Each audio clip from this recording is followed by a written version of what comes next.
संवेदना foundation Ajara celebration परिवर्तन चळवळीचे सादर करत आहे संवेदना कमल पुरस्कार 2025 आणि साहित्य क्षेत्रातलं पहिलं नामांकन आहे नंदू अक्काताई सखाराम साळोखे। अपंगत्वावर मात करत गेली 28 वर्ष ग्रामीण साहित्याची निर्मिती करणारे एक प्रेरणादायी लेखक।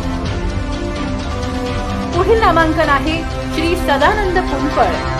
33 वर्ष माध्यमिक शिक्षक म्हणून कार्यरत, कथा, कादंबरी आणि कवितांमधून आपल्या विचारांना वाट करून देणारे बहुआयामी लेखक। तिसरं नामांकन आहे लेखिका प्रणिता शिपूरकर यांना। सेवानिवृत्त प्राचार्य असणाऱ्या शिपूरकर मॅम यांचे आषाढघन आणि उमलताना हे 2 काव्यसंग्रह, तर शाळा सुटली आणि चौकटीच्या बाहेर हे कथासंग्रह प्रसिद्ध आहेत। अनेक साहित्य संमेलनातून आपण सक्रिय सहभाग नोंदवलाय। मंडळी, पुढचं नामांकन लाभलंय सुनीता सावंत तांबे यांना।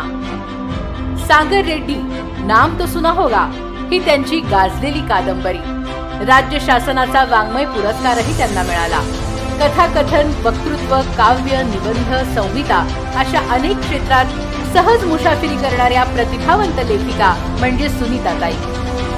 आणि शेवटचं नामांकन लाभलं आहे डॉक्टर सुनीता सुनील चव्हाण यांना।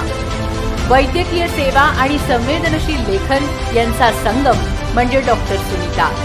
हळवे पाषाण आणि वेदनेचा गर्भनाळ हे त्यांचे काव्यसंग्रह वाचकांच्या हृदयाला भिडले। भयातून निर्भयाकडे या आरोग्यविषयक पुस्तकाद्वारे त्या पौगंडावस्थेतील मुलांच्या मार्गदर्शिका ठरल्या। त्यांचे कथासंग्रह, प्रवास वर्णन, ललित गद्य लेखनही वाचकांच्या पसंतीला उतरलं आहे। समाजसेवक म्हणूनही त्यांनी कामाचा डोंगर रचलाय। पुरस्कारांना मोठं करणाऱ्या या सर्व सारस्वतांना संवेदनाचा मानाचा मुजरा। पाहूया कोणाला मिळतोय संवेदना कमल पुरस्कार।